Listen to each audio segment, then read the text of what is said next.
Përshëndetje të nderuar të rinj edhe të reja. Përshëndetje njerëz fjalës lirë. Sot jemi përballë këtu një kopshti Eden që ka kushtuar 4 milion euro. Jemi përballë vilës së komandantit të Surrelit. Jemi tek vendi ku çdo ditë vjen sultani i Surrelit dhe hedh kamencimet e tij si një sultan i madhërisëm. Ne jemi të rinj të fjalës lirë, ne jemi të rinj të protestave, ne jemi të rinj të mendimit lirë, ne nuk jemi petale trëndafili, ne nuk jemi të rinj socialist patronazhist, ne nuk punojmë për një vend pune në administrat, ne nuk punojmë për një rrogë 400.000 lekë në Partinë Socialiste, ne nuk jemi të rinj që i nështrohemi Edvin Ramës, ne nuk jemi të rinj që i lëpijemi Ogerta Manastiriut, ne nuk jemi të rinj që i shkojmë nga mrapa deputetëve të Partisë Socialiste për një mandat deputeti. Ne nuk jemi nga ata që hymë në listat të mbyllura për t'i hapur vendin vullnetësinës, për mendimin sepse jemi të rinj dhe ne të rinj kemi kohë. Jo, sot është koha jonë, sot na censuroi TikTokun, nesër po na mbyll shkollat prapë siç ai mbylli në Covid-19, po rrim në karantinë dhe po vazhdojmë me të njëjtat.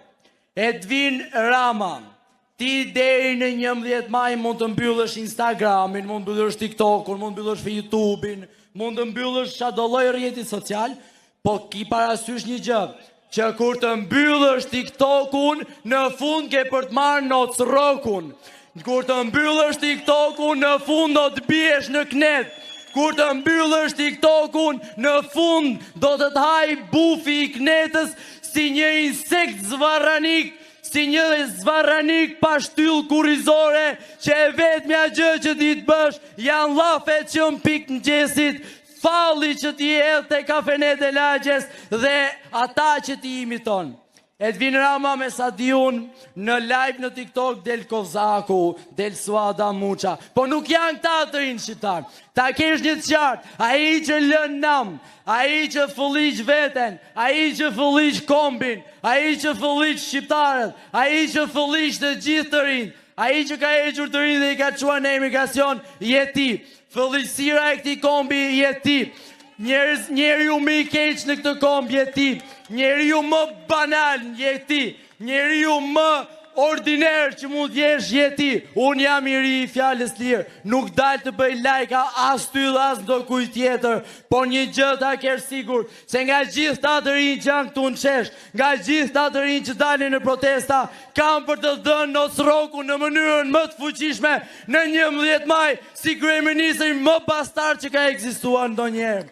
Unë jam një ri që flas me shpirt, jam një ri që bërtas me shpirt. Ta kesh të qartë Edvin Rama, ta kesh të qartë Ogerta Manastiriu, se 14 vjeçarin nuk e vrau TikToku, se 14 vjeçarin nuk e vrau Snapchati, se 14 vjeçarin nuk e vrau asnjë rrjet social. E vrat ju, e vran drejtorat tuaj militant, e vran mësuesit tuaj që vrasmojnë për një vend pune, e vrau Ogerta Manastiriu, e vrau qeveria jote, e vrau policia e krimit që mundua të fshihte provat, e vrau prokuroria që nuk vazhdon hetimet, e vrau gjykata që nuk po jep vendimin, e vrau të gjithë ata që çdo ditë më shumë po vrapojnë të fshihen të drejtës dhe të vërtetës. Ta kesh qartë Edvin Rama. Të rinjt e këtij kombi kanë treguar gjithmonë si në 91-shin dhe në çdo protestë mundshme që ti sa e ke pasur frikë je futur në atë sferën tënde të vogël. Nuk ka kopsht Edeni që të shpëton.